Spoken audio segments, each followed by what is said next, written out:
Nice. Whew. All right. Ladies and gentlemen, we are back to the Love to Hear It podcast, episode numero 20. We got Miguel Verde in the cribby right now. How we doing, Verde? We're in the cribby. We're in the warehouse. Literally the cribby. We're in Dana's warehouse. Yeah, I'm doing good. Just on a little mission out of work.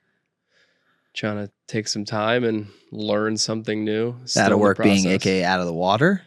Yeah, that's how I should be looking at it, but we don't need to talk about that. Yeah, I'm out of Colorado right now. I'm in the water, putting in a little bit of work, trying to pay some dues. I definitely did yesterday, but yeah. Feel that. Me and Verde, for the people listening, are in a warehouse right now, my brother's warehouse, and they shoot music videos here.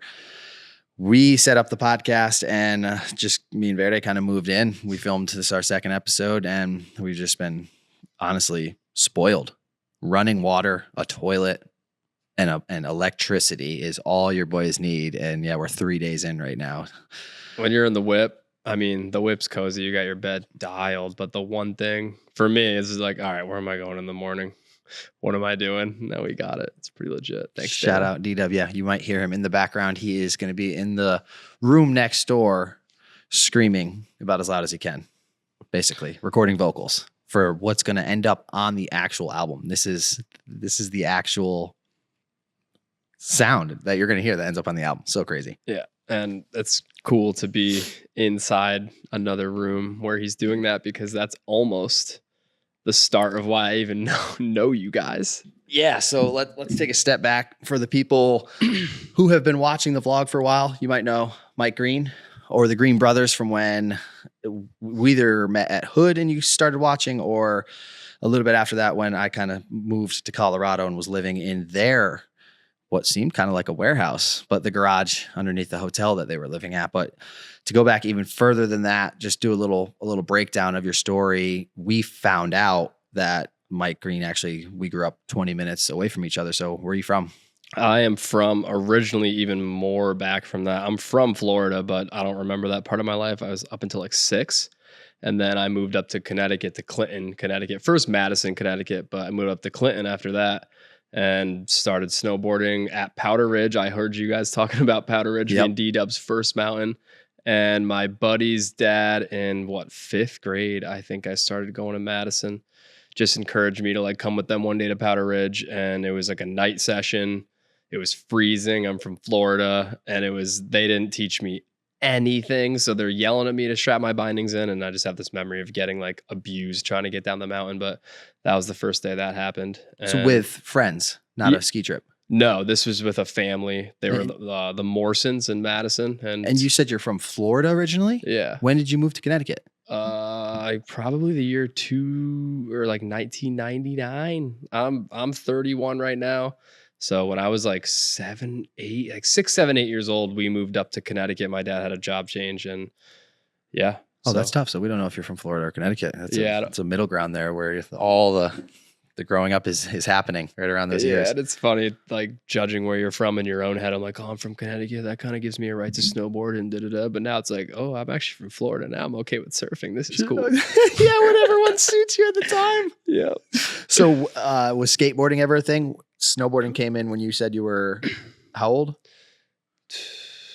Probably 13 or 14. And was skateboarding ever? Yeah, my grandma bought me a skateboard. First? Yeah, when I was like in Florida still. And I remember pushing around on that thing and just like, wow. I didn't have any tricks. I had one friend who I skated with, and he helped me out, but we would, I learned how to like push around, and we went to skate parks and I learned how to drop in and whatnot, but I wasn't like a skater by any means. I was just like, I had a skateboard and I liked it. So yeah, I wasn't like fully going after it. That's insane. The skateboarding is just always ends up being the foundation for anybody that dives into snowboarding. It seems like. Exactly. Skateboarding was really hard to me. I didn't have anybody like encouraging me or helping me or anything. So like to me, I was like, this is crazy. Vivid memory of going to my first skate park and saying to my mom in the car, I'm going to do a hand plant, because I was watching Rocket Power. And I got there and had the rudest awakening in the world. The floor was really slippery. It was an indoor park, falling all over the place. Couldn't even push up a ramp. And I'm just like, Yeah. Okay. Now Yeah. I know what skateboarding is. So Yep. then when I moved up to Connecticut and saw snow, I was like, ooh, this is like a cheat code kind of. Yeah. It seems to be that also seems to be the rate of goes from skateboarding, and then people find snowboarding and they're like, all right, skating's a little rough. The snowboarding thing's a lot more, it's still gnarly as it can be, but it's a little bit chiller. And then as you get older, then it navigates into surfing. We got to get into the career though, because Mike Green graduated high school and went full Stoke Lord in the business world. What, I know nothing about it, so give me the full breakdown. I was a man of many hats back when I was in high school. I started skating again. I was snowboarding. I'd play sports. I would like kind of try in school. So I had all these friends doing a bunch of different things. And it only felt right to go to college because everybody else was going to college. And I never even thought an option was to not like, oh, I'll just go live at Mount Snow or go do something like that. Everybody was doing it. So I'm like, I got to go do it.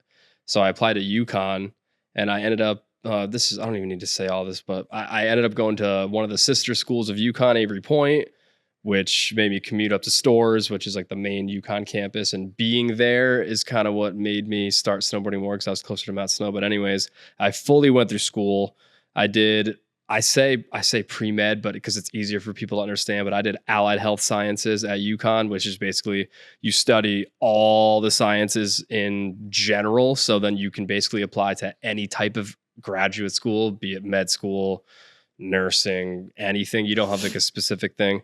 So I did all of that. And then as soon as I graduated, I had been snowboarding at Mount Snow a ton, saw you all the time. And I knew of you, but I was just going, I was a weekend warrior. I'm like, these guys are nasty, but you know, we just never tried to even link up. Cause I'm like, I'm not even at their level. Why would I, yo, what's up? Yeah. So I graduated and it was a dream of mine to move to Colorado. Cause I went and visited in 2014 with a girlfriend's family and it was epic. And I'm like, as soon as I graduate, I got to graduate because everyone graduates and then I'm going to go out there. So I incurred $50,000 in student loan debt, graduated from UConn, moved out to Denver because I didn't think it was possible to just move to Breck, get housing, get a job. I just had this thing in my head, like couldn't get a job down there. I've always worked at restaurants and I figured they'd be so packed and people have been there for 10 years making all this money. So I'm like, I got to move to Denver first. Still had the career thing kind of in mind. So I went to like EMT school out there and yeah, just also in the midst of all that, I got a job through Chipotle. I worked for the corporate side of Chipotle. This was once you got to Colorado? This is once I got to Colorado. To Denver. To Denver. I was in Denver. This is when I started grinding for snowboarding, which is a whole different thing. But I was driving up to Mount Snow or Keystone every single day. I'd leave at 5 a.m. because the traffic was so bad. You get there at 7. Mountains don't open until 9. I would just pass out and then go. And I'd work at 1 or 2 or 3. So I'd have my phone set an alarm at 11:45 or 12:45 or 1:45. It's perfectly sunny. And that's when it like alarm goes off and it sucked. But I would always just drive back to Denver and just work as much as I could. But I was sick of the restaurant job. So I found out through a friend back home, the Chipotle was hiring this girl. She's part of this big team. It's safety, security, and risk. And we like also, I'm the one in all these Chipotles too. All the pans they serve you out of, I switched every single one of them out. California, Texas, Florida, Georgia, all these different states. We just like landed, went to a distribution center. I loaded up a Penske truck, drove it at midnight most of the time, switched them all out as efficiently as we could. They like wrapped them in saran wrap. We had them all set up, bring them with Ryan Nunn, the kid that you know, and drop them off. And then also make sure they closed right because the whole E. coli thing, they're like, make sure the freezer's good and they don't have stuff wrapped weird. So I did all that stuff. And then Chipotle inspector. Yeah. And I always said to people, the corporate side, because I'm like, I'm not scooping meat at Chipotle. I was like, I don't know. I have all these, I've been in my head about all that stuff because I got these friends who are doctors and then I got my friends who are skaters and I'm like, oh, I got to appeal to these people. So like, I'm not scooping meat. I'm on the corporate side. Yeah. I have a credit card. So, yeah. And so how did it lead into snowboarding becoming the main focus and being like, I don't want to do this corporate? It was clockwork. I had 2-week trips. So we would fly out for 2 weeks, go do what we're doing, switch the pans out, then come back. Every time I left, snowing 2 feet or perfect sun for the whole time. And anytime I got back, snowing an inch, super windy, gray bird. And I just kept getting unlucky. And I was like literally mad while being there. I was doing my job, making good money, but I was just like, I'd get back and just froth out as hard as I could. But I'm like, I'm just not getting the good days and this sucks. I'm trying to get better. And what happened? That's what it relates to, like in surfing, where you've got to put the time in to deserve the conditions. And sometimes it seems like the elements are rewarding the people who are sleeping in their car all because you don't see them. They're there for the crappy days too and the shitty days. But then when it's good, they've been there the whole time waiting. So they score all the good days. Yep. So it's like, is the universe or the elements like rewarding the people that are putting the work in and just like punishing the people who aren't in the mountains all the time? Like, yo, we can't be here all the time. We would love to be here all the time, but it feels like the universe is like screwing me over, but it's literally telling me like, if you aren't working, look what I got for you. Mm-hmm. So yeah, I ended up, I think this was in the springtime. This was a huge project. So we knew how long it was going to last and when it would end. And at the end, they wanted us to move to San Diego because they were relocating. And I was like, I'll never move to San Diego. Why would I ever do that? I thought it was funny. But yeah, so the project, I wasn't even ended yet. And I had 2 weeks off. It was like the end of Breckenridge. It was like the last week. And I met Hurricane Sandy on the chair. And we were like training backflips on the last 3 jumps. And it was just like super soft spring conditions. Everybody's killing it. And she just looks over at me in the chair and she's like, yo, I'm the adult camp coach at High Cascade Snowboard Camp, which I'm like, my whole life when I was younger, well, when I got to Connecticut, I'm like, Mom, can I like go to that camp? I see it online. She's like, it's $2,500. Good luck. Mm-hmm. So I never went. And then when Hurricane Sandy, Sandra Hillen, she's the best. She just had a kid, I think. Yeah. She asked me to coach the adult camp at High Cascade. And I was like, no, I just said yes. I knew I had stuff going on. I didn't know when it was going to happen because I didn't really know the hood time. And I was like, yes. And then when I got all the details, I was going to have to take off like the whole summer. And this project was still going on, and I just quit. And was that your first year at High Cascade? Yeah, the first time ever going anywhere out west. Yeah. Wow. So on the other side, it would have been my first time too. I'd always dreamed of that. And I was probably in San Diego, I think, down in Mexico, and Will Rivera hit me up and I don't know if I said I wanted to go to Hood or whatnot, but he was like, yo, we need another coach as well. Can you be up here in like 3 days? And I was like, yeah, absolutely. He's like, you need a physical and all this stuff. And I was like, you want me there in 3 days or not? And he's like, all right, just get up here. And yeah, that's literally when me and you linked up. And I don't remember. Well, first, before we actually meet at Hood, you were in Connecticut driving up to Vermont, right? You said, I had graduated UConn and I didn't move out to Denver yet. And I was talking to Dan. I wanted to go to Mount Snow. And is this like 2018? This is when I started the vlog. Had you known me? You didn't know me before the vlog, right? No, I didn't know you. I knew of you, but this is what happened. I was on a Chipotle trip. That's what it was. And we rent cars and stuff or Penske's or whatever. And I had, I think, a 3-day window in between flights. And I talked to Dan. I was like, yo, how can I get up to Mount Snow? Do you know anybody with a pass? Blah, blah, blah. He's like, dude, hit up Casey Willax. And I was like, I don't know. I don't know why I would ever reach out to you. Cause like, you were like this guy over there. I was still a super small creator. I just started the vlog in November 2017. You're like this person. Yeah, but still, I was super small. I was like super, like, I don't know, like reach outable. Like it seemed. Well, yeah, I'm like that too. You were smaller and like, I'm not just going to reach out to some person. I don't know what came over me or what made me do it. And Dan's like, told me to hit you up. So I hit you up and you're like, yeah, come on up. Hit me up for what? A pass. Yeah, you hit me up trying to get a pass. Hey, do you have a hookup or anything? This is what it was. Yeah. So I had 3 days between the trip and I was going to go up to Mount Snow. So I rented a car, talked to Dan to get a season pass from you. You said yes.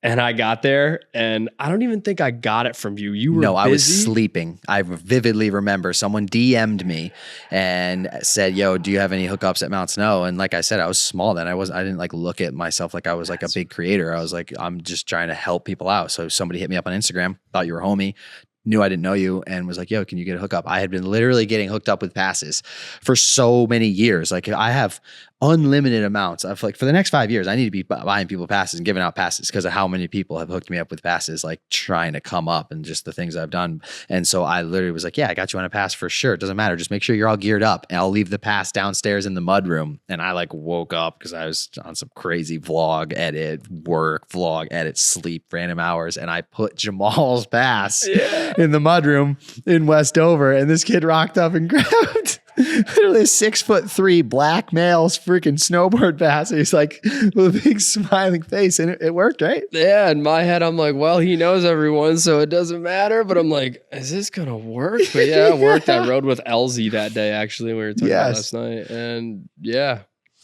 that was funny. That's what it was. I asked you for a hookup. And you were like, yeah, I got you with a free pass. And I'm like, don't even worry. Wow. Yeah. So yeah, that's what happened. That's what's up. So fast forward now to the fact that I don't know who that was. I just hooked up some random, you know what I mean, kid who hit me up on Instagram or a friend, or whether it wasn't like a random follower. I just figured a homie. And now I rock up to Mount Hood for my first ever summer coaching at High Cascade, which is literally a dream. And I mean, you probably, like you said, you already knew who I was, so you might have a better intel of how we first met. And like I knew of you, and what happened was, as coaches, every day you get we coach until 1 o'clock, and they give you till like 2:10, 2:50 maybe to ride afterward. So afterwards, I'd always go over to the jumps because that's what I wanted to work on the most. It was super fun. And no one was really doing it toward the end of the day, the last 40 minutes, except for me and you for the first 2 days. I don't even think we talked the first 2. And then we were just perfectly going. We were like oppo lap perfectly. Like we'd watch each other hit the jump. And then like one time, maybe you waited up top, or maybe I was just waiting up top. I don't know what I was doing. And you had your GoPro with you, and you literally just looked over and you were like, yo, like we're both kind of session this right now. Do you want to film each other? We'll just go back and forth on the GoPro. And I don't even think I said like, I know you. I was like, yeah. And then we just did that for a bit and we linked up afterward, and we got to find that vlog because I was daily then. So that's documented somewhere. Yeah. We got to bring that up and find it. That's funny. Yeah. So then we linked up afterward, and I think that's when I was like, yo, I like know of you. I've been going to Mount Snow for years, but you gave me that pass, and you were like, oh yeah. Yeah. And then you were like, Dan was the one who yelled out in the video, because that was the first time I had ever had some like fan stoke, or just somebody who watched the video stoke. Yo, Casey Willax from C-Town, love the vlog. So as I'm like cap 270ing on, and I'm just cruising music in, and Jamal's like, yo, did you hear that? And I'm like, what's up? He's like, dude, homie's been watching the vlogs. I started like November 17th, and this is Thanksgiving. This is November 24th. We're like 7 days into the vlog, and we're getting shout outs on Hill, and we're just like, that's the motivation that like keeps you fucking going. Yeah, like it's funny. It's my brother too. That was good. He told me that, and he was filming like a little thing with his friend, and he's like, dude, I saw Casey Willax there. And like, yeah, we like was it that year or that next summer was when we probably linked to High Cascade? Must have been. Because I was in Breck for that 1 year, I think. So yeah. Well, that was the summer. That's when we started snowboarding a bunch and skating together. And I just remember being like, oh, this dude's mad chill. And you had done like a bunch of, I mean, you just come off as a smart dude. When you got the whole doctor stuff going on, anything happens to anybody and you're throwing out terms and what's going on, I'm just like, all right, this dude shreds, and he's super chill, and he's dialed in point, and he's on it, and he's aware of his surroundings. You know what I mean? Like, let's get some clips. And I think we just stayed in touch. And then once fall came, I always do the Colorado opening lap. And we cruised over there. Yeah, because it was Dan, and then we had this summer, and then we met at Hood. Yeah. And so then that next spring, I rocked up to your guys' spot, and you're like, yo, you can literally crash here if you want. And you had a couch, and I rocked upstairs. We actually have to tell the stories because it's hilarious. My first night rolling in, and it's Verde and his bro in 2 separate room, and then his dad in a room right next to the kitchen. And I came in daily vlogging, just like stoking with everybody. We had dinner, whatnot. Everybody goes to bed. All right, break out the computer, put the headphones in. I'm freaking editing till 1 a.m. and I smash this keyboard. Like when I'm vibing and I get to a spot where it has to cut, I don't even care, dude. We'll get a new one next year. Like, bang, I always say he sounds like he's hacking into the NSA. It's like pa pa pa pa pa pa pa pa pa, and Yeah, my dad. So we were in this hotel. My brother and dad tried to move out to Breckenridge in like December, and they found nothing. So they got like a hotel room, and then I ended up in there because there's 2 beds in one side, my dad's in the other. So Casey's in the middle, hacking in the NSA. My dad is the most peculiar, super cool guy. Legend. I don't even want to start off like that. He's an awesome dude. He's great. Particular for sure. But he's like, he's in his Particularly a own legend. ways, and nothing can change. And I don't even think he said anything that night, No, which no, is no. so unlike him, because nowadays he would just flip out. But yeah, the next morning he's like, your friend kept me up all night with that keyboard. He started losing it. And I'm just like, Oh Yeah. no, you had your door closed, his door was open. Yeah, that was when you gotta get a banger out, you gotta get a banger. but yeah, that was good. You had the Ford E350 Yeah. in the parking garage. Downstairs, and I legitimately was like, yo, this is pretty dialed. Like, now I found out not only are you a legend, but your brother's a legend, and he was hyped on filming and had the wide angle, and it was just like we would just rock up to the mountain. Dan would film us both, and then he would hot lap, and we would toss the GoPro. We had multiple angles, multiple cameras. Everything was just so dialed. His Felt pops so ended up right. dipping out. So then we got the whole entire Oh, place, and we're like, yo, there's a hot tub. I'm downstairs, and I just lived in my van underneath a hotel room in Breckenridge for a month and a half, probably, until At like right around least. Christmas. It was like because preseason used to be sick, dude. Shout out to Colorado 5 years ago and any time before that, because it was just legendary. the place to be. And it's always had like that, like, kind of like, oh, it's Colorado, dude. But it's like, yeah, it's also Colorado, dude. Like, it's the Mecca because it's of what it is. And it's just to see like freeway disappear and like, it's just gone down and down. But I'm saying that because the preseason used to be, they almost had like an Area 51 style preseason where you'd So either hike up good. top or you could, I remember the back park the year before we even met. I just missed that. They had it on that chair, That was and that was insane, dreamy. dude. And I remember you would just like, you'd show up in late October, early November, or whenever it was, and you'd just be like, such a tight quarters, and you just see these insane pros. And like Area 51 used to open up in November, I feel like early December, they had big kickers and pros where they were learning like brand new triples. And remember the Haldor Torstein edit of just I was just gonna reference oh that. my gosh, bro. It was just like All the boys were in that. such a banger. There's so many bangers around that time. They used to go so big. I think they're kind of making a comeback a little They're bit. trying to. They're trying hard. They're trying. Yeah, they're realizing. But Vail is just taking over, It's and tough. they know families matter more than It's tough. park rats. At least Copper is still Yeah. mental. They got the do tour, so they got no choice but to build some And they have hectic like stuff. all the parks are all within Copper parks. Yeah. You show up at Copper, dude.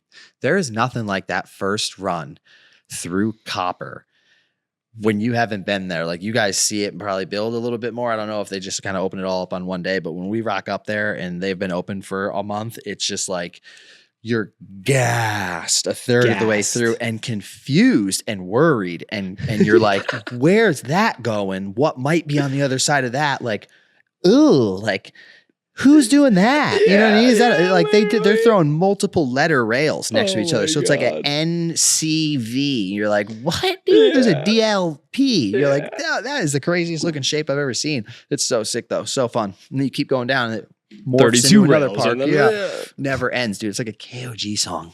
Yeah, it makes my hands numb on the first couple days. Get to the bottom, I'm like, actually, my hands are tingling. So good. We've had some insane days at Copper. But yeah, those preseason days, those still just watching those videos just make the heart flutter, because those are just some of the best times with Literally. Dill Will, opening day Keystone, opening day Copper, opening day Breckenridge. Just like Oh, the vibes were so good. so good, dude. It doesn't get better. Well, we'll be back there pretty shortly. Copper opens on Monday. this coming Monday. Are you going to be there? Yeah, the 13th. Yeah, I'm at this rate, I'm pretty sure I'm gonna be there. What do you think their park's going to be? Oh, Same they'll one? have one jump. It'll be like To the lookers left of the half pipe, you think, again? yes, yeah. They'll have one jump, bunch of rails. Everyone will be stoking. Yeah. Everyone will be stoking. Well, what's the winter morphing into? Let's tap into your love for surfing right now, because you spent how many years in Breckenridge? In Breck, I think like full 5 years, and then like it was like 10 months in Denver. So I think like the whole thing together is like around 6. But like, yeah, 4, 5, 6 years right now have been just all snowboarding, no matter what. I kind of stopped going to Hood because I realized I needed to work, and that you don't make any money going to Mount Hood. But I needed to work a little bit, so I stopped doing that. But I was chasing snow no matter what. I would try to get as many days as possible, and then before all that even occurred, I want to say it was Thanksgiving that year that you came out. You must have been there a little bit before that for like opening days and stuff. Yeah. But we were in the lift line at Breckenridge, and yeah, Oh boy. I mean, you know how it goes in those lines. It gets crazy.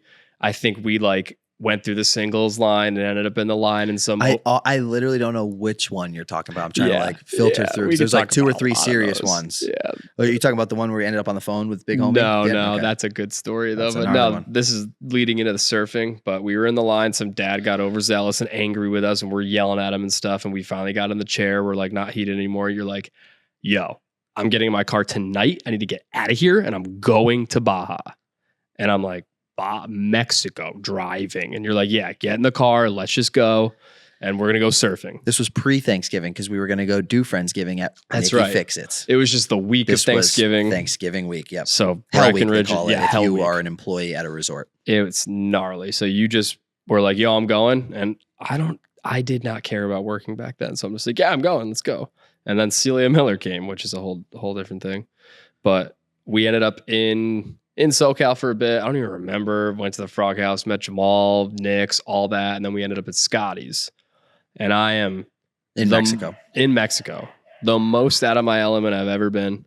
I've never gone camping as a kid. My parents didn't do that. I've never I've slept. We don't have the Mexico house at this point, correct? No, We are living in the back of Scotty B, who we've recorded a podcast episode with, in the back of his house. I've spent 5 to 6 years of my life in the back of Scotty B's house with so many different people and scenarios, and the landscape shifts. We've done literally landscaping back there to fit more cars. And yeah, we came down. It's always amazing introducing new people to Mexico and to surfing and all that, but specifically to Scotty B. Like when people need just a little talk with someone, it's like he's none of these, but he's a mix between like a shaman and a guru and a father and a it's just like all these little subtleties. He's just a wise man who doesn't need much information to read the situation. He can just go off of your energy. And so I like kind of setting people up at certain times and dropping them off in front of Scotty's and being like, I'm going to go grab a drink over here or something. Or I'm going to paddle out, and just let them sit there and just get talked to. And like, oh yeah. So continue what happened with Scotty in Mexico and the vortex when you're sitting on the front of where the water and the land meet right underneath the left hand of Jesus. What happened, Michael? Yeah, it was godlike. I have videos I'll never delete from my phone. It's just, you hear the sound of the rocks, and that's when the sun was setting on the other side. So that was, during Thanksgiving. It was just magic. And Scotty's just tapping into basically everything you know and what you've done, but like lightly. You're like, how could he like even know that's how I'm feeling during something like this? And yeah, that was my first time talking to Scotty B, and that changed my life for sure. But he also tells you, as soon as you roll up, during that time at least, that he got like robbed 3 times by gunpoint and knife point, and they killed a couple people for him or whatever. People coming to his house, he's getting beat up, shot at. And this is my first time out of the country camping, pretty much, because we don't sleep inside. Casey's got his van. I slept on like a couch out back. Jamal slept out front. I have a bunch of gnarly people with me, so we'll be good. Yeah, but hoping it doesn't rain. Yeah, I'm sitting there like, this is so crazy. Like, I'm gonna die tonight. But other than that, that was the first time I tried surfing, and the rudest awakening ever, because like everybody in their head, they're like, oh, I'll be good at surfing. Like I snowboard, I skateboard, I'll be fine. And then the paddling thing comes in, and it's like it's the gym, it's exercising. You've never gone to the gym before. You've never done that exercise. Good luck doing it for 2 minutes straight, as hard as you can to get out. So yeah. And then I just saw you guys like in my head ripping, going down the line, doing everything. And I'm like, I could do that. But it's like, not now, but I probably could. Classic snowboarding. It's just impossible as a snowboarder to not see surfing and think, oh my God, I would rip that thing. I would rip that thing. Oh, Getting on that thing. get out of your head. Get it out of your head. Unless you're a freak of nature. It's got to happen out there sometimes. But I don't think that can happen. You can't just go out and know how to paddle. I mean, not even know. Maybe it does. But like, come on. There's no way someone just can just paddle for 2 minutes straight and duck dive and not be tired if they've never done it before. Just pick up a shortboard and paddle out. There's literally years of long boards that you don't even want to be riding, with amounts of foam that you don't want to be paddling around on before you can even start to navigate what's going on out there. Oh, and the amount of times you go through your head and think you should be on something smaller because it'll feel better, or oh, I would have done that turn better if it was smaller. I got to get in a smaller board. You don't use as much foam as possible. As long as you can. Yep. All right. I want to take a break, give a couple shout outs to, we got a question from a Patreon member and a new joiner. That's what you call it, a new patron. We got Smoke Jensen coming through, joining the Patreon. We appreciate you, brother. And Patreon is where you can drop questions like this. You can send us direct messages and get your questions featured in the pod. And we got the Stoke fam over here basically claiming big hellos from Mount Snow. Max and I are really looking forward to this season edits. Last season's edits were out of control. Are you thinking about doing any traveling this winter, like Europe, Japan, or the East Coast? Hint, hint. Be good and stay healthy. Please give a pound to Jamal, Mike Green, TCAP, and Daly for me.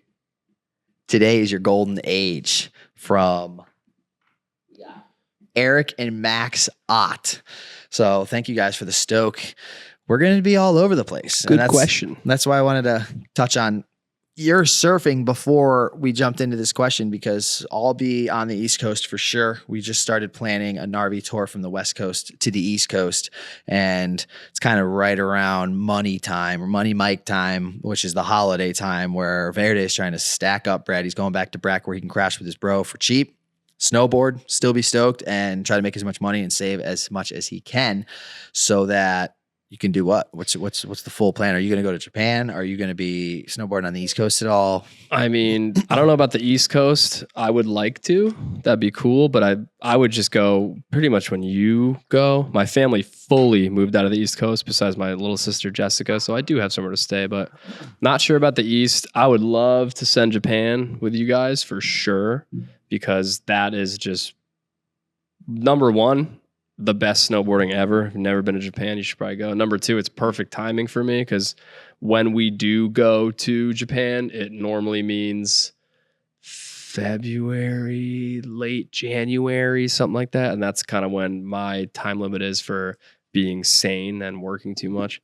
So yeah, but besides all that, I moved to California last winter, and yeah.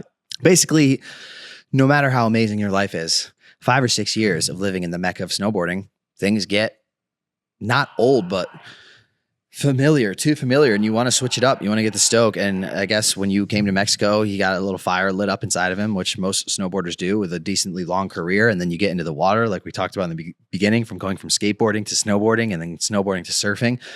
It's just like all of those sports started from surfing. Yeah. So once you get the other two dialed, you almost feel like, damn, I need to dial in this third one. Have to. And everybody knows it's like a perfect trifecta. That's like the ultimate shred thing. Shred, surf, snow, skate. That's what that portion of action sports is. Like snow, surf, skate is different than motocross and is different from like these other sports, you know, for some reason. And so where are you going? What are you doing?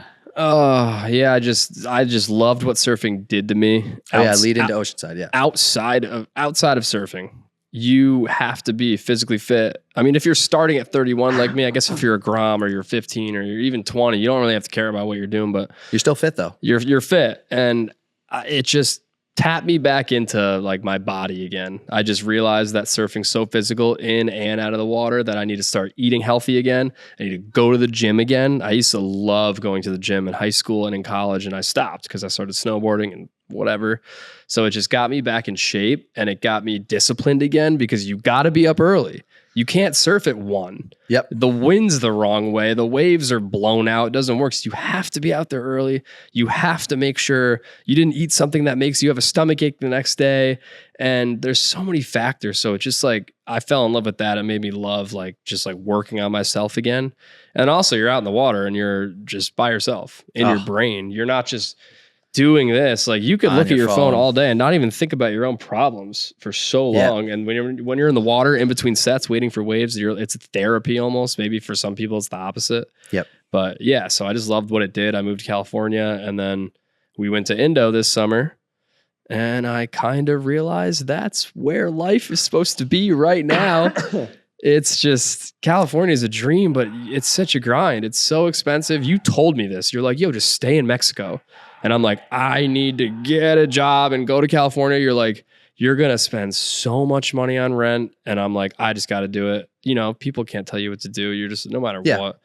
So I just went, and then immediately in Indo, I'm like, I got to get the well, 12, out of there. even if you have 20 grand, $1,200 a month, 12 months later, you're out of 20 grand just on the rent. That's not anything else. That's not paying $7 a gallon, or, you know, for gas, or for a thing of broccoli is $5 these days in Southern California. So yeah, it's insane. But I noticed, you had a shift. I mean, we hung out for years, and like you said, you didn't really care about what was going on. Maybe a couple lifts here and there, a couple yoga sessions, eat whatever, freaking gummy bears, Snickers, doesn't matter. And then, now that you say that, that was the transformation. Getting on a surfboard is the most humbling thing. I think that's why I love it so much, is because it's freaking gnarly. It dials you in. Snowboard forces you. Showing up to the mountain at 9 o'clock is not that gnarly. Like the backcountry people, the people that are always up early and hiking, are like getting to the mountain resorts early and waiting in line. You know, a lot of people are still doing it gnarly, but at the end of the day, like surfing, like you said,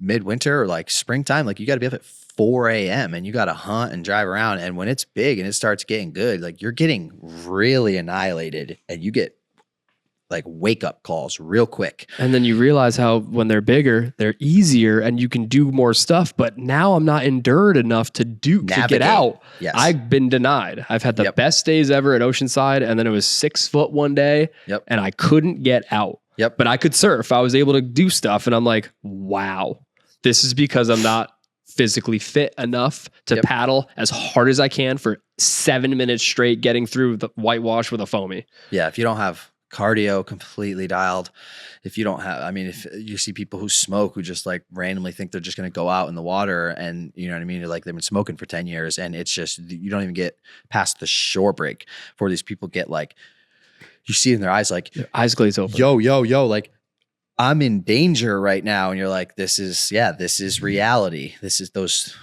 3 to 4 footers are called 1 footers. You know, like that's not even a wave that took you on the shore break there. So I think that's like the being up early, the discipline, the making sure, like you said, everything you're doing when you're trying to get better at surfing, like you're really focused on it.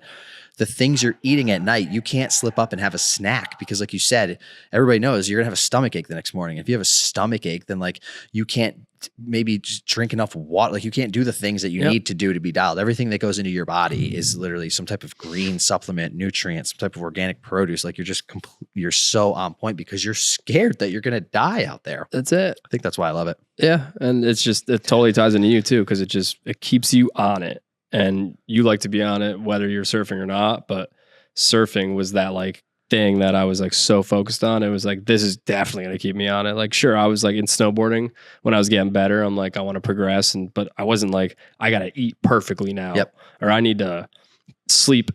Like, I don't know, get up early and stretch. Just like show up to the mountain at 11 when the sun is up high in the sky and just go. Then you combo that with something new, like you said, just a complete change of scenery, getting out of the country, getting into the water, immersing yourself in a substance that you're not only made up from, but that you came from. Like, it's pretty obvious that, well, I think 90% of the population lives by the coasts. Like, we're supposed to be water creatures. And I think we had actually a question here. Somebody was asking about Utah and how I feel with the new move being landlocked. And I mean, I was in the river in 2 days.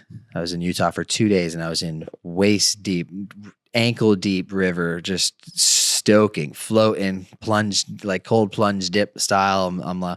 I don't really, just because I move somewhere, like I move my things there, I don't actually live there. We'll be all over the place. But not only was I there for like 2.5 weeks, 3 weeks before I was like, yo, I did everything I can do, bolted to Mexico. They have a huge, I think the first ever floating standing wave in southern Utah. Massive, badass freaking wave. Yeah.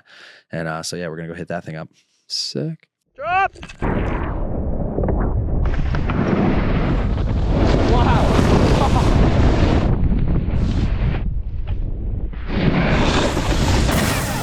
Place on earth. All right, we're jumping back into this. We got the G of the Week presented to you by Athlete Studio, the #1 e-commerce platform for athletes. They support my website as well, CaseyWillax.com. If you guys are trying to cop any, you love to hear it, merch or Casey Willax gear, back to the Stoke stuff. We got all types of new designs, and they're giving away $100 and $50 in credit to one and a second person. One person, the first one, is going to be the Hundo credit. It's the G of the Week, picked by Verde. Who do we got here? This is Caden Paulson, absolute gangster out of Colorado. Not really sure where he's from. Been seeing you crush it, my guy. Ooh, yeah, the drip you love to see.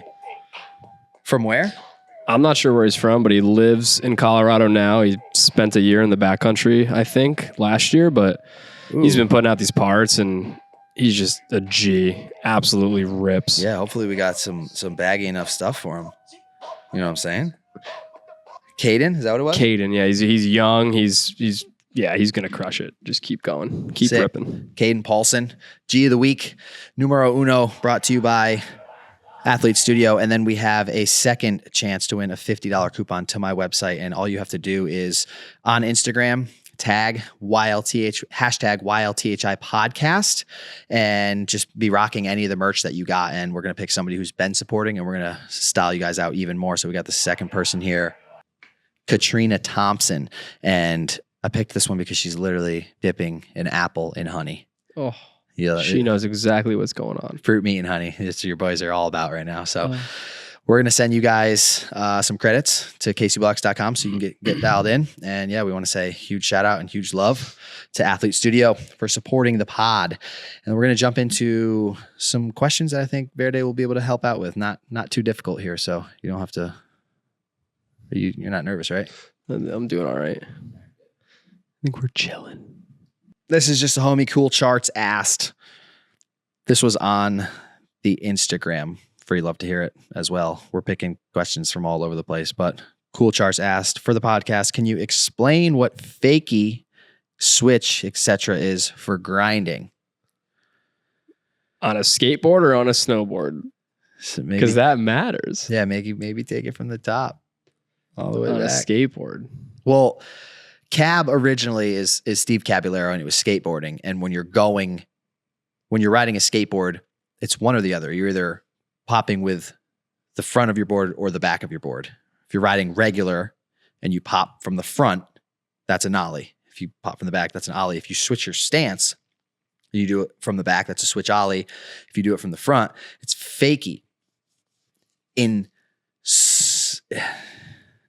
But it's cab at the same time because it was invented by Steve Caballero. So a fakie ollie is a cab. Oh, this is bad, dude. It gets crazy. It gets complex because when snowboarding adapted it, you can jump and not even really use like a true cab or a true fakie pop. Switch frontside. Switch frontside. And we actually adapted the word cab to just mean spinning frontside your switch stance. Yep. So if I'm getting this all right, it's for there's like a couple words you mess up, then you get it all wrong. But in skateboarding, cab is when you're popping fakie, which is switch stance. And it's a caballerial, I think. So it's like Steve a Caballero. fakie 360. Which would be a full cab, Steve cab, Full or cab. a half cab. Yeah. So I don't even know if a regular cab is just a fakie ollie. But if you go back to the Tony Hawk days, it's all in skate, and you can base it off of that. But in snowboarding, they came up with something called true cab. And that's when you're coming in switch and you spin switch front side, but you pop off of your switch front foot.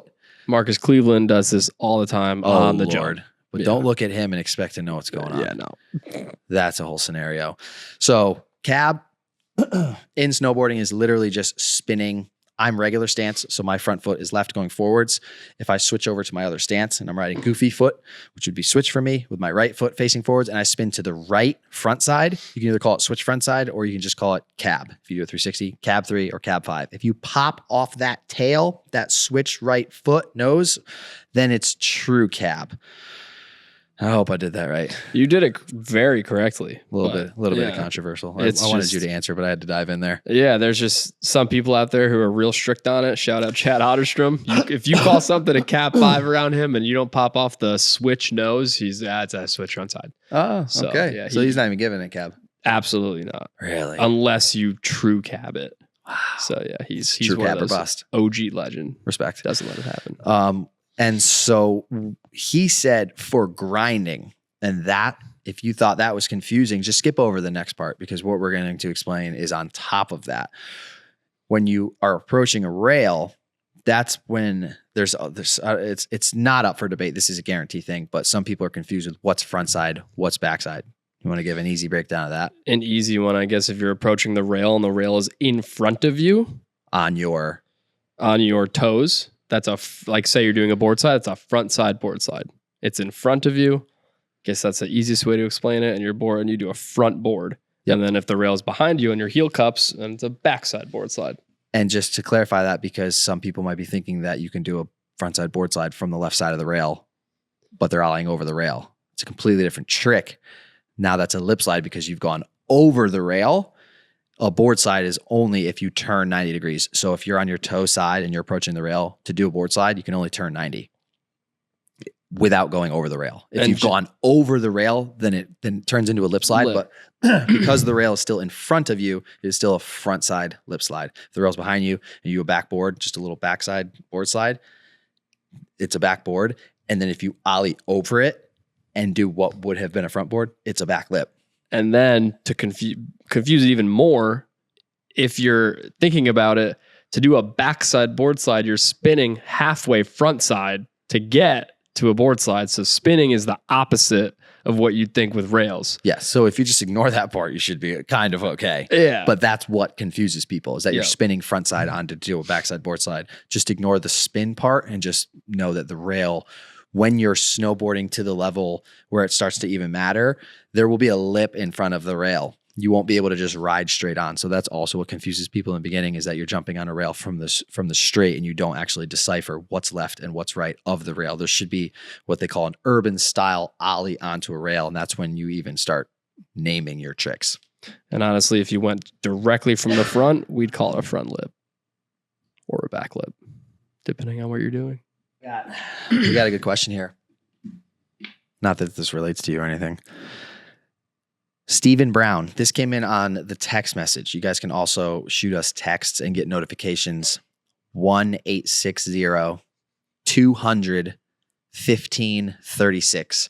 Shoot us a text and we'll give you updates on the podcast, updates on the merch drops, a bunch of new stuff early before anybody else. And we have a lot of people on there. I try to answer as many questions as I can. DMs, it's like a messaging thing, but potentially get your questions featured in a podcast here. And we got the homie Stephen Brown, who sent in a message and said, how do old school snowboarders keep themselves sponsored? I feel like it's gotten harder to keep or find help in this expansive hobby. I mean, there's just so many different avenues of it nowadays. I feel like it used to be, if you wanted to be sponsored, you had to be nasty. If If you wanted any support, you had to be very, very good at the top of the rankings and everything, blah, blah, blah. Nowadays, as an old school snowboarder, I mean, you can get help by just posting every single day, strapping your bindings in and riding down, not even speaking to the camera. So, I mean, you don't even have to go out and say, well, you don't have back 14s there, bud. You're not going to get sponsored anymore. It's like, really? You kind of got to just find your niche. Like, what if you love hiking and you love backcountry? You're not doing the gnarliest shit in the world, but you're just hiking to the back of a local little hill and riding fresh pow. You film yourself doing that and post it. You just get relevant. People like to watch it because they're sitting on their couch thinking about going to do that, but they don't do it. So they watch you. Yeah. So you could stay relevant by just staying relevant on this thing on the phone. And I think a crucial part to doing that is, you hear it so often, but just vulnerability. A lot of the sphere has changed, and you used to be able to kind of be in the shadows and just put the full parts out because that's what it was. That's what sponsors knew. That's what, video parts were happening. And like, you can still 100% take that route, and we need people to be taking that route. But if you're not the best of the best and you're not creating the best project and you don't have budget for stuff like that, and yeah, you're an older rider and you're trying to stay relevant, you have to start creating content. You have to find if you have a decent following, some people who look up to you, who want to get to your level and who are down to help work for you for a small rate or almost for free, so that you can teach them the things that they want to do to get to the level that you're at, and you can get the advancements from. I always say it, you need younger kids. You need kids in their young 20s who are super intuitive to what's going on currently, and stop listening to older people. Like, I hate to say that, but unless there's like older people that are like staying on point with the things that are happening that are new, you can't be listening to older people because those things are dying. You have to listen to the younger kids. And as a younger kid, you need to work for free, and you need to grind, and you need to put yourself in the position to surround yourself with the people who are going to teach you to do the things that you want to do, and which will lead back to the original question of how do you stay relevant? You got to be vulnerable. You got to let people make edits of you and not worry about it not being the best thing that you've ever put out or what people are going to think about you, because it's just the age of content and people are just trying to watch stuff. And anybody who's trying to watch stuff isn't the people that aren't going to be stoked on your stuff that might hate or whatever. Like, all that shit is irrelevant. You need to build a following so that you can supply your sponsors with views or sales or something to give back to them so that they can make money, so they can continue to go full circle and pay you and keep flowing you boards and everything. Yeah, just having skill doesn't just speak for itself anymore. You got to like have the face to the skill. Yeah, you got to show it, because you could be as nasty as you want, but if nobody knows, then, and I always try to say that there's like a balance too, because I don't want the best riders. If you're really, really good and you're trying to take your professional snowboarding career seriously, I do not suggest spending 2 to 3 hours a day making TikTok videos and trying to be relevant in that manner. And I do not suggest, just doing stuff that isn't like practicing. Like, you need to be getting 8 hours of sleep. You need to be eating proper. You need to be riding. And so that's why I like throwing something out there like, hey, does anybody want to, I don't know how you could go about getting the budget, reaching out to the sponsors to let them know like, hey, I want to approach this new way of filming and editing, getting content. Like, can you support me up front? This is what we've done. I know the sphere is changing. Send them a pitch deck. Like, people underestimate how far pitch deck goes. These sponsors are professional companies. And if you actually hand something to them that like says, this is who we are, this is what we're doing, this is our plan, this is how we can incorporate you, and like, you actually have an idea, it's so much different than just rocking up being like, yo, I shred, no one's paying me any money. Like, I've been a G for a minute, like, why is this guy getting paid now? He's not doing the same things. It's like, you have to look at it from the sponsor's point of view, and what's going to bring them a return on investment is obviously smart, but also like what's going to grow their brand and be in alignment with it. And if the whole sphere is changing, then you have to adapt. It's a whole different world now. Now you can be extremely relevant and sponsored if you can't even hit a jump. You see some dudes just riding down groomers and talking their way through it. And there's more people who do that than there's people who are jumping and doing, back tens. So like, you could be relevant if you just like riding the hill. If, that's a whole different conversation, but yeah. Sick. I got a surprise for you here too. What do we got? This is on the spot. I have no idea what we're about to click play on. Oh, wow. Who sent it? Oh, what up, crew? Stoked to hear about the podcast Oh, wow. today with my brother Mike as a feature on it.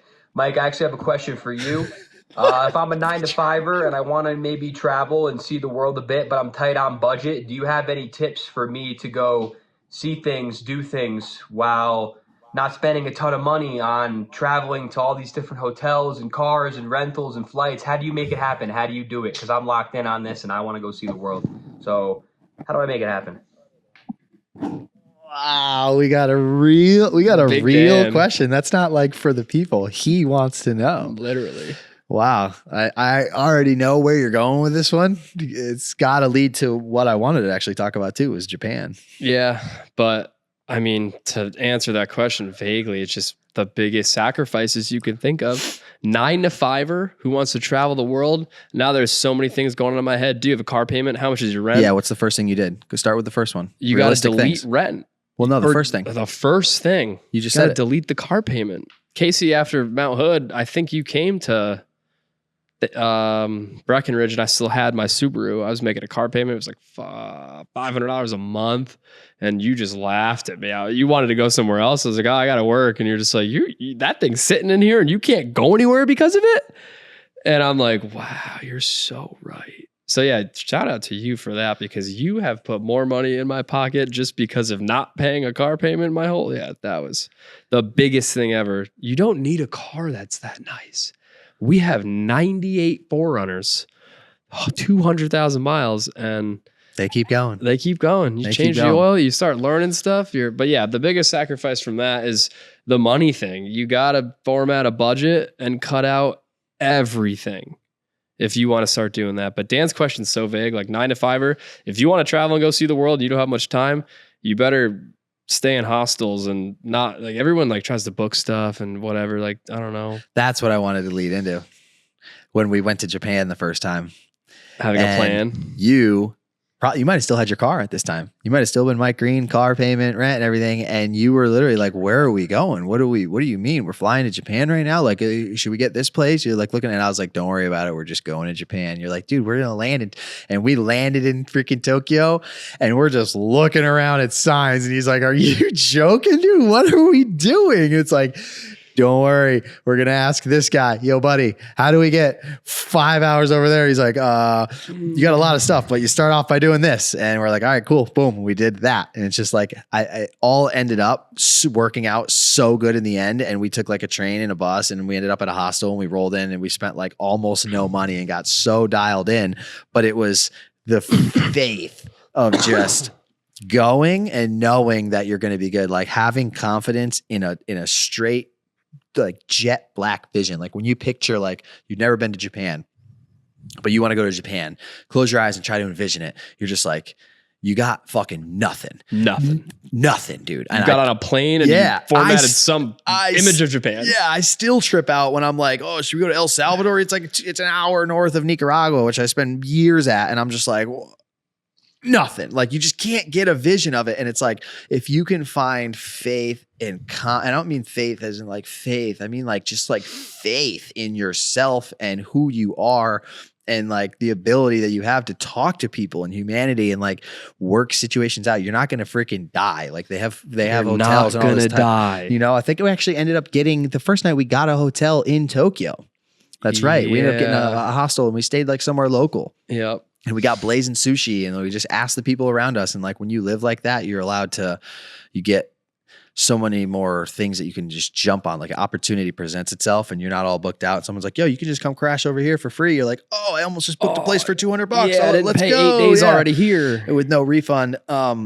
So yeah, like you said, it's kind of vague because you need more details and it needs to be more specific conversation. Like, are you quitting this job? Do you just have 1 week, you know, or, you know, cause having a wider time to schedule a flight will allow you to get half the price on the ticket that you buy, and being able to buy a one-way, you know what I mean? You get half of it there and then you don't need to keep doing round trips. You can go from one spot to another. But like you said, just being humble, crashing in hostels and just having faith in like people helping you out, being a good person, making people food if they let you crash at their spot, and then you pass that on to the next person, and just like constantly giving, bartering and trading and stuff with people, just getting everybody stoked. It's like, Yeah, you gotta be a good person for sure. But Yeah, it's At the end of the day, stop going to the fucking bar. yeah. Stop going out on Friday and Saturday night and spending $195 and not remembering it on Sunday.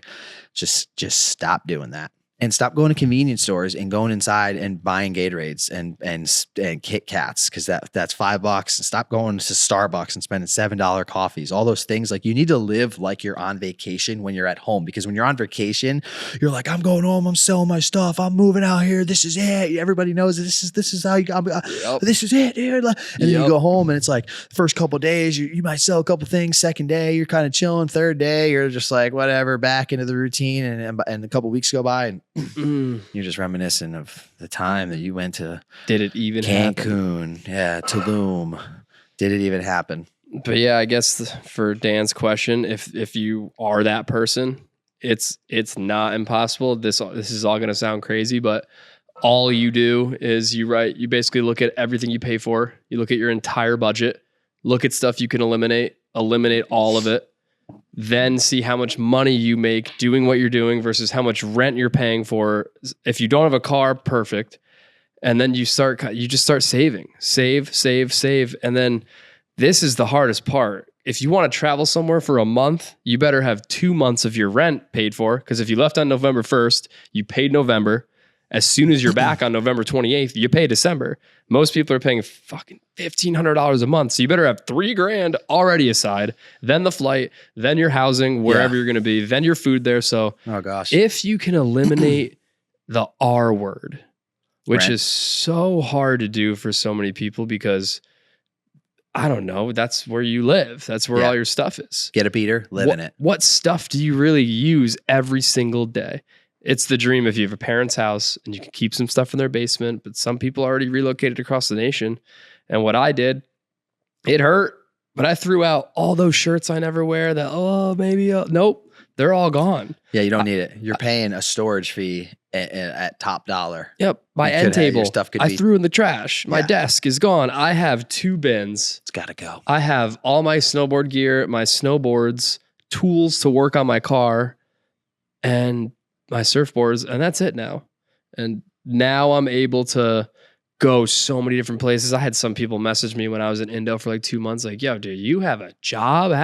Are you rich? And I'm just like, no, but I also don't go home to a cozy little bedroom and have all my sheets nice and washed like I do sometimes, but I sacrificed all the comfort, and I learned that from you because you've been doing that since you were like 16 years old. And I've done so much just by sacrificing the normal things that they're not normal. People just made them seem normal. Everyone's got to have a nice car. You got to have something that with a warranty, and it's all the comfortable things are the reasons why people just can't go anywhere. Yeah. Bail out on the comfort and you'll be Gucci. I think we need to give some tips to people on how to get banger GoPro follow shots, because we all know that you're a freaking legend behind the lens. What's the deal? I mean, there's 2 factors for sure. Having someone who's good at riding too. And also I knew nothing about settings. So like you got to figure out the settings, go on the Tim Humphries pod, get that little 30-second clip of where he says, just do this. Yep. That thing blew up. Yep. But yeah, I don't know settings. So Casey got everything set up and just get closer than you think. I don't know. I've been riding for a while. So you'll see me, I don't know. I'm good at keeping the camera super steady. Sometimes in the shot, you'll see me, I am flailing in the air, but I somehow have my arm dead straight. It's like a passion because like I don't want to mess up the shot, but to someone who just wants to start filming with their boy, just like figure out settings for sure. You can't just open up the GoPro and film, right? Like you can. Yeah. But I have that aspect dialed, and I kind of just tell you what it's on, and then you position yourself based off that. Super wide you'll versus be like, wide. yo, are you on wide or super wide? Yeah. You can, because if I'm shooting in 4K, then you could be further away. So if I'll put it on super wide, I'm like, yo, you can actually be super close. But if it's on wide, I'm like, yo, you could be far away. I'm going to crop in on this. You're like, just tell me where to be and I'll be there. I think being a nasty rider is crucial. You have to know how to ride, because there are definitely moments where I am doing things out of my brain just to stay. I'm still snowboarding, but then I'm trying to get as close as I can to you in the air. I'm also falling backwards as I'm falling forwards because I'm gaining on you in the air. You So know, yeah, multitask. there's a lot snowboarding. going on with the snowboard part, but You're yeah. switching back and forth between what part of your brain you're using, and you're like you're focusing on the filming part with your riding as your peripherals, and then you're riding as your main part with your filming as your peripherals, and you're going back and forth between those two. Because most people doing this like don't snowboard as much as we do. If you are filming your boy and you're trying to crush it, the GoPro's amazing. Just point where you think he's going to be and focus on your riding. Because I've seen so many people overshoot jumps by 50 feet filming their friend because they're trying to catch up to them. Their friend, yeah. And they're, you know, so like GoPros are so good. You could just point. And so is ride. DJI, by the way. I want to throw this out there. DJI is just as good, if not way better than GoPro, but we've just always used GoPro because that's just what we've been Yeah, I don't using. even know. But what you were saying about pointing the arm, a little more than you think, like exaggerate it. Yeah. Because if someone's going up, you got to go up. Especially if on someone's going wide. down, you got to go down. So just because you're going flat across the knuckle, they're popping up. You got to remember, you got to point that thing up. You got to bring that thing down to where they're landing. A lot of people kind of just a little up, little down, and you don't want to cut off the head. You don't want And to then cut off the also feet. have a plan. I mean, Yeah, how'd that one go? don't just drop in and go. Not that we didn't even do that, but Switch you know, back 5, back 7. oh my God. Cut to that clip. That is one of the funniest things ever. Casey told me at the top of the break jumps, I could probably pull it up. Yeah, we got it on the screen. Literally switch back 5, back 7. So in my head, he is spinning left and then right. So I'm going to follow him accordingly so I could stay super close on the shot. And he ended up having no speed after the switchback 5. Yep. And was trying as hard as he could, and spinning frontside would make him have to rotate one more piece onto his heels and lose speed. So he just stayed on his toes the whole time, did a back sev. No. Or is that Other way. I said back 7, but I threw frontside because I didn't have a speed, and you can like chuck a front 7. Depending on the situation, he got more speed for that trick. Yes, and I chucked front 7 instead, and you were on the left, and you were next to me. And I was gonna go, and I stopped focusing on him because I was like, all I have to do is film this. I knew exactly my plan. I'm going to do this. I'm going to do that. So when wasn't even seeing his edge changing, anybody could tell he's doing what trick you're doing on the lip. And I just didn't even know. So I let him do it. And the super wide doesn't even do it justice. We are this close to each other. It's a good one. That was a good one. Yeah. So have a plan. Ask your boy, are you spinning frontside or backside? Get What a are you plan. doing? Yeah, true. You want to have the person's body facing the camera. It's always better than a booty shot. Great rule of thumb. And then having like switch and regular filmers are so good because he's regular, I'm regular. So if I was trying to ride next to him on the jumps, I'd be filming like this. So I just ride goofy. So it's just easier You're pointing because out then I there can just front side. point at him easier. I'm not going over my shoulder. So yeah, switching stance at every moment is crucial. And yeah, just being fast and on it, waxing your board. I like that.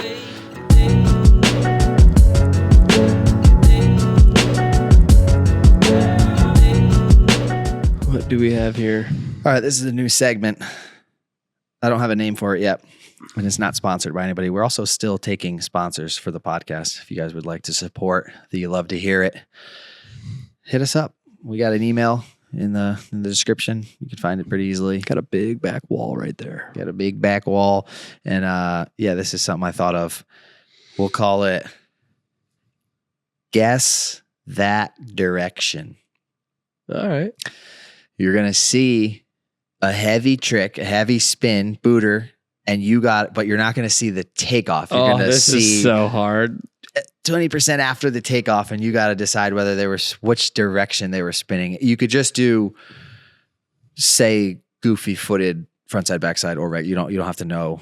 It's Valentino. I think I'll know once they land. It's Valentino, and I'm pretty sure Valentino's regular. I thought he was. I think I'll know once he lands. Woo!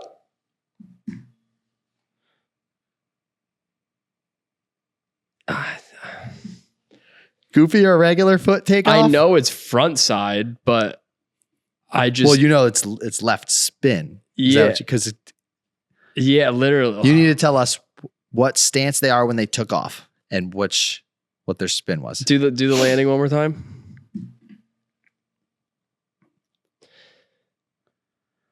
that's how I land like a back 9 sometimes. How the whip was right there. So I feel like so basically, I don't it could know if only he's be goofy. I think he spent goofy backside. You thought he took off goofy footed and spun backside. Yes, Okay, and then extra credit. How many spins do you think it was? that was probably I don't know his stance. So that was either a switchback 12 or a switchback 16, or a back 12 or a back 16. I just don't know what his stance is. Give us a 12 or a 16. Which one do you think it was? One more time. 12. You know, Switchback 12. Well, I don't know his stance. It looks like it's Valentino. You got the question right. He's goofy footed and he spun backside. I don't honestly know.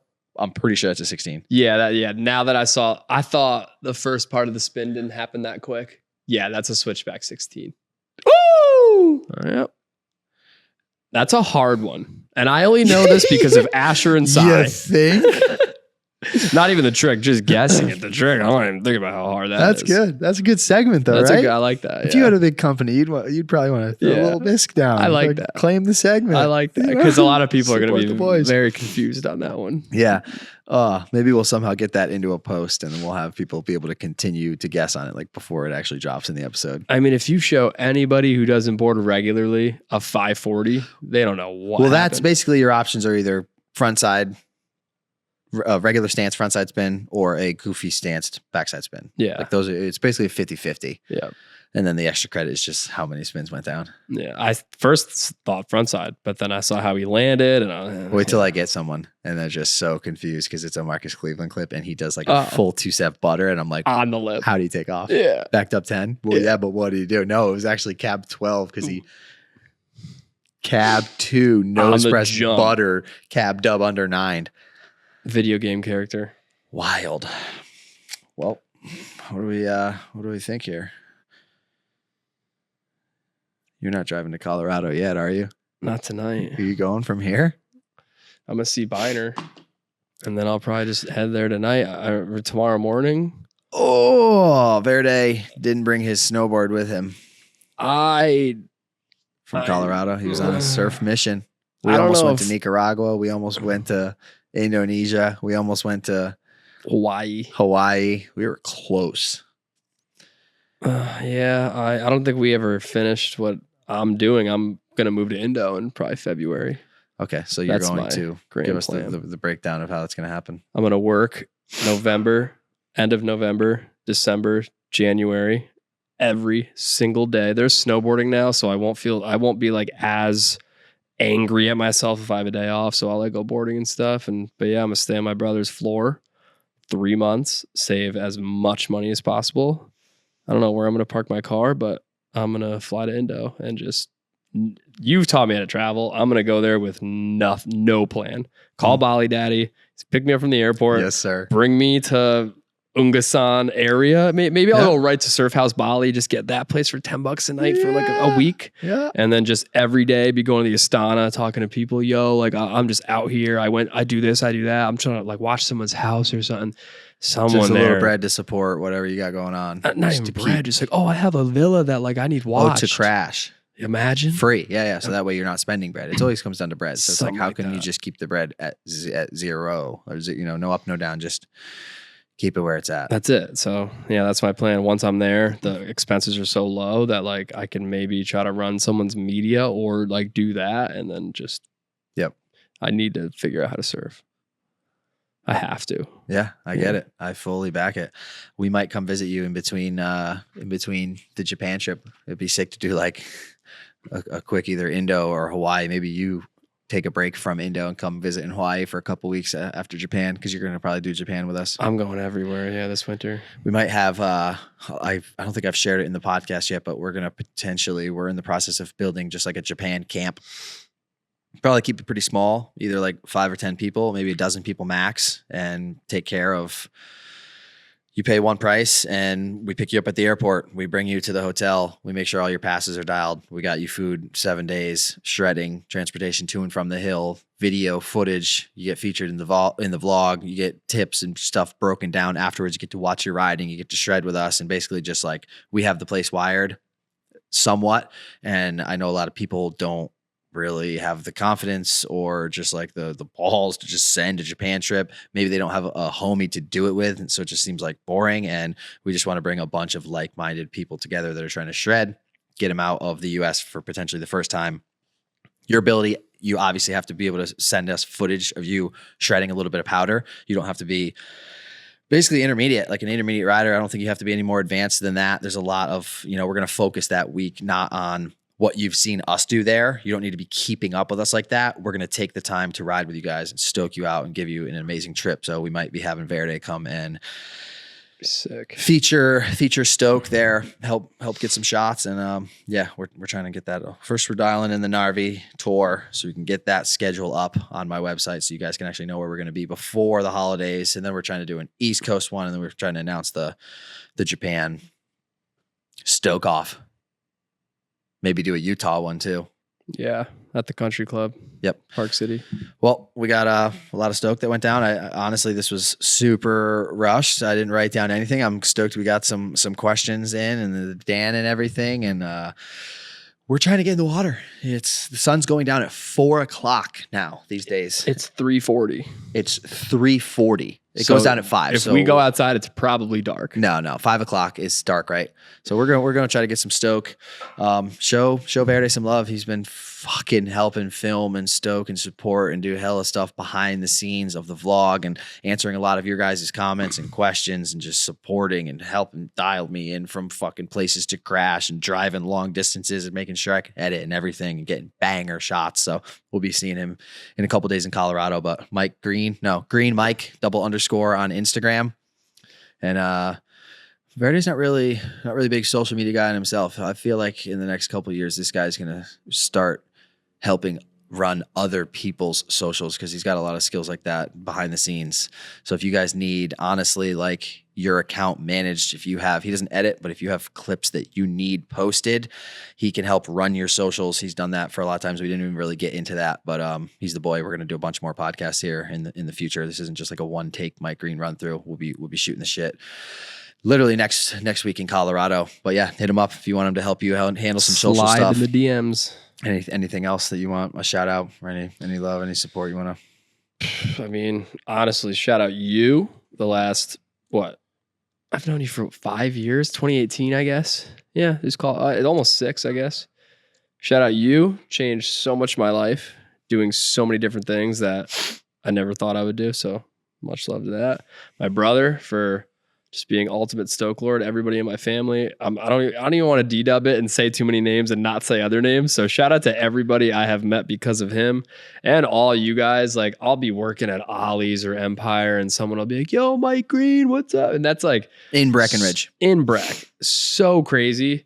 And like my coworkers will come up to me and be like, "Who? What? How did what?" And it's so cool to see you guys. So come in, say what up if I'm there. Love doing that. And yeah, just shout out to all the fucking boys that I talk to every day and drive me to keep doing what I'm doing. The boys. And thank all you guys for listening. If you're watching on YouTube, subscribe.